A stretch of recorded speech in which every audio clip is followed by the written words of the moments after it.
Hola amigos, ¿cómo les va? Bienvenidos al canal de Charlie Pereira. Y estamos aquí para compartir esas notas de color que nos gustan hacer.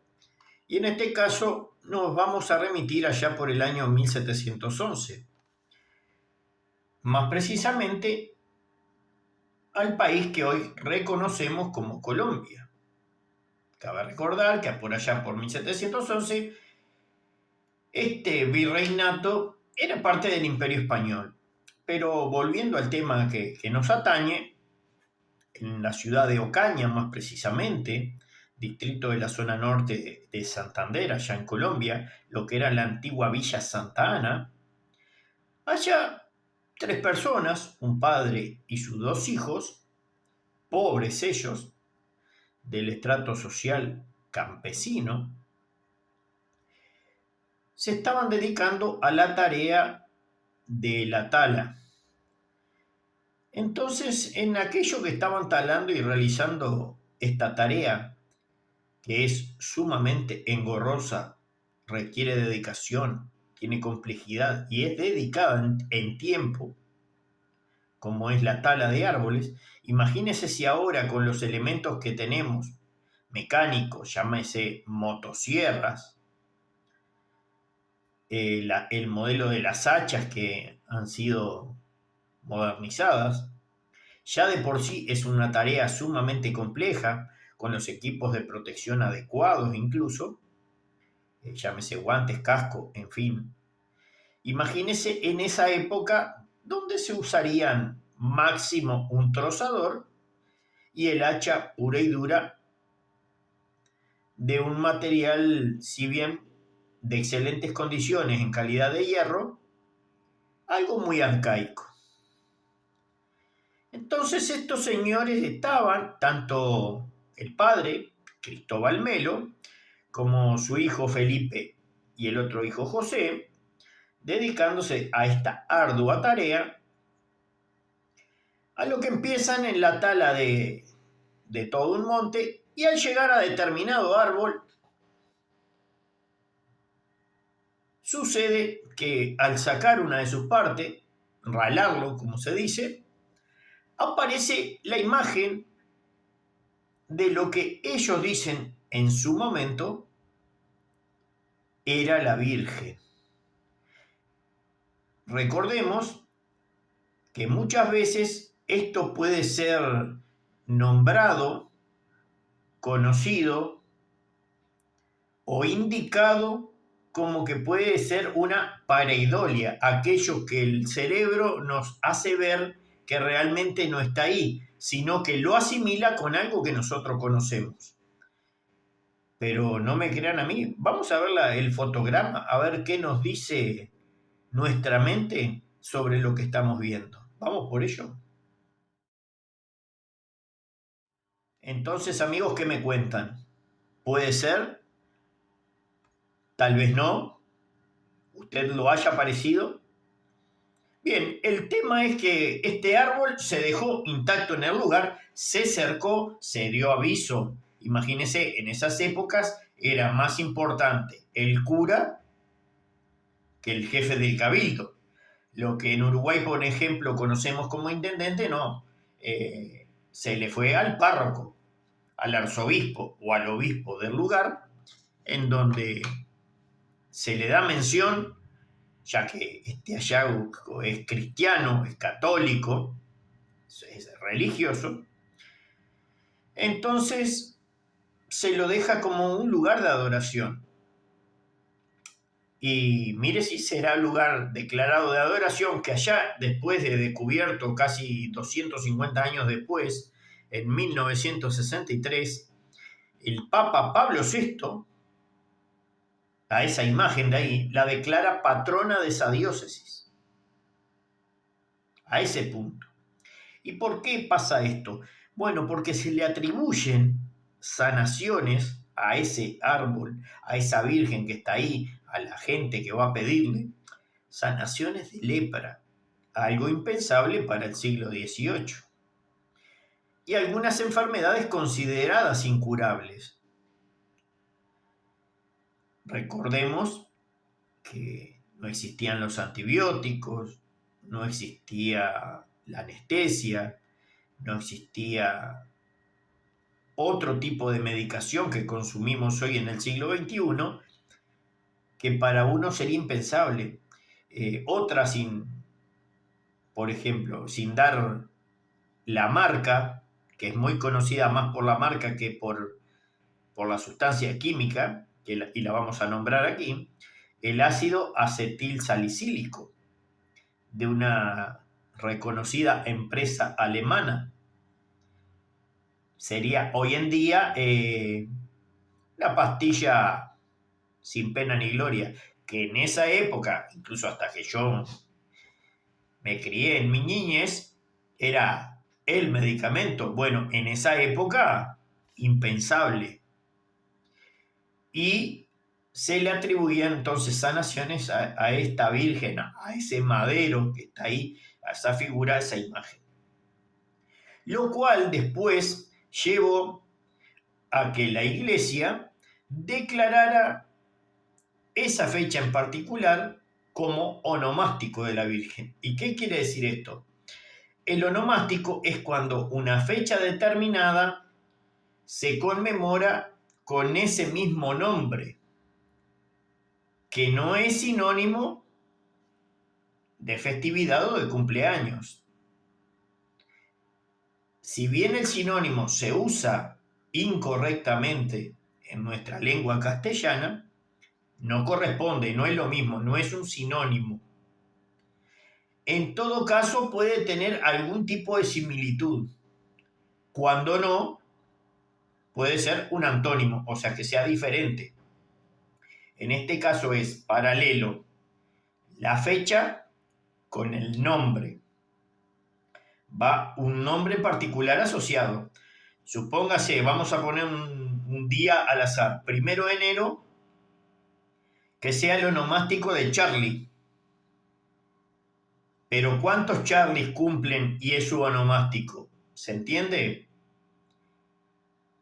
Si somos 8.500 millones de personas, supóngase que hay unos 600 millones de personas que tienen su aniversario, su cumpleaños, su fecha de nacimiento ese día. Pero no todos tienen el onomástico porque no se llaman Charlie. ¿Se entiende ahora más claro? Claro que sí. Y esta fecha en particular es declarada a la Virgen. Por otro lado, vamos ahora a reconocer otro personaje histórico, ya venidos a nuestro Uruguay, que tiene que ver con Artigas. Y vamos a ver de quién se trata. Y bien, ¿de quién estamos haciendo referencia en este caso y en esta segunda parte de este pequeño segmento que estamos haciendo en el vídeo? De un personaje montevideano muy famoso que le aportó mucho al Uruguay, no como los de hoy, que fue un experto literario, fue historiador, fue geógrafo, periodista, muchas cosas de lo que no son los estudiantes eternos de hoy. Eso sí, esos que pasan por la facultad y no se reciben nunca. No, este hombre ya desde chico no sufrió de lo que se llama esclavitud infantil, no, lo hizo a gusto y a criterio y por eso fue altamente reconocido por sus dotes, por sus facultades a la hora de aprender. No como pasaría hoy en día, que pasaría sin pena ni gloria porque muchos no sienten ese grado de admiración hacia el conocimiento, sino hacia lo fácil. ¿Y de quién estamos hablando? De Isidoro de María Gómez. Sí, no de una calle de Montevideo. Esa calle fue en honor a alguien que representó algo para la literatura uruguaya. Fue un hombre nacido un 2 de enero de 1815 y falleció en 1906 a la edad de 91 años. Una persona que por sus datos patronímicos se puede decir claramente que su cuñado, escúchelo bien, su cuñado era el hijo legítimo de nuestro prócer José Gervasio Artigas. Y en 1815, cuando este hombre nace, él nace ¿en dónde? En Montevideo. ¿Pero en qué país nació? En ninguno. Él era parte de la Banda Oriental. Él nace en el Virreinato del Río de la Plata, ciudad de Montevideo. ¿Correcto? Podríamos decir que conoció de primera mano y fue un cronista ocular desde la fundación de la patria, que empezó en 1830 realmente, había visto los primeros pasos libertadores de La Valleja, Oribe y Rivera, por allá por 1825. Vio lo que fue la asunción de Rivera, que ahora lo vamos a comentar. Él fue un gran seguidor de Rivera, o sea, fue, podríamos decir, adherente al Partido Colorado de esa época. Incluso falleció antes de la muerte de Aparicio Saravia, o sea, vio la Revolución Blanca. Él fue alguien que creó textos pedagógicos, algo que falta hoy en las facultades, de todos esos que quieren recibir un diploma sin haberse recibido y habiendo faltado a clases de pedagogía. Este hombre sí lo tenía. Aprendió como tipógrafo a la edad de 14 años, por eso decíamos lo de la esclavitud infantil. No, este hombre quería aprender de verdad, tenía hambre, quería esa riqueza literaria, obtenerla de alguna manera. Y estamos hablando que por allá, por el siglo XIX, lo más conocido que había era una imprenta de Gutenberg, o algo muy similar que se usaban. El sistema tipográfico podía ser, por ejemplo, un mimeógrafo. Si usted lo busca, sabe lo que es aquello que se entintaba todito los dedos, tenía que ir armando bloque a bloque. Incluso en algún momento yo llegué a ver un sistema de que habían millones de letras, millones de tipos, se ponían en forma negativa, a la inversa, en fin. Todo un tema. Y este muchacho se había hecho muy docto en eso, o sea, había aprendido ese dogma de cómo se hacen las cosas y lo aplicaba a la perfección y se había transformado en una persona desde su juventud, su adolescencia, en una persona muy diestra para las letras. Hay un texto de su creación que en el pasado se utilizó, no sé si ahora surge lo mismo, que se podría usar como una hemeroteca de época. Bien, para buscar información sobre nuestro país al principio en su creación o incluso partes anteriores como ser la fundación de Montevideo. Allá por Bruno Mauricio de Zavala, este señor hace la compilación. Isidoro crea lo que se llamó la Revista del Plata, donde ahí se conoce la historia pasada del Uruguay hasta el momento que él confecciona ese libro. Entonces él, como persona vívida del momento, si bien tal vez no haya nacido al momento de ocurrir ciertos eventos y acontecimientos, sucede que sí él, al ya ser periodista en época, de entrevistar personas que sí habían vivido. O sea, él desde muy joven entrevistando personas de esa época, los viejos de su época. A ver qué había acontecido en este nuevo Uruguay para dejarlo para la posteridad. Fue uno de los precursores de la materia educativa un poco antes que José Pedro Varela. ¿Y qué hizo, por ejemplo, de importante, mejor que Varela? No mejor, sino anticipado a su tiempo. Creó lo que eran los cursos nocturnos para adultos. Acuérdense que la persona gaucha, por decirlo así, los sirvientes, en fin, eran analfabetos. El Uruguay era muy analfabeto, a no ser de familias ricas, familias patricias, burgueses, el Uruguay tenía un alto porcentaje de analfabetismo. Entonces él crea estos cursos nocturnos para dar una ayuda. También crea lo que se llama la escuela graduada. ¿Y qué es la escuela graduada? Era porque en el principio de los tiempos, en la escuela iba tanto uno de 6 años como uno de 12 y tenían el mismo tipo de enseñanza. ¿Correcto? Para que esto no fuera así, él crea lo que se llama los escalones, lo que conocemos hoy en día como años. Ahora que se cambió, se ha agregado hasta 9º año, por ejemplo, que es hasta llegar al ciclo básico liceal. ¿Correcto? Bien, dicho esto, él fue el primero en aplicar y crear ese tipo de escalas, de grados, desde primero a sexto, para que el conocimiento adquirido por cada uno de los alumnos fuera acorde a su edad. También, ¿qué hizo de relevancia? Bueno, dice, la mujer, ¿por qué no estudia? Porque aparte de esto, no era ni siquiera una razón de dar liberación a la mujer, ni por ser blandito, ni por ser que el patriarcado autorizaba. No, tampoco. No se la crean esa.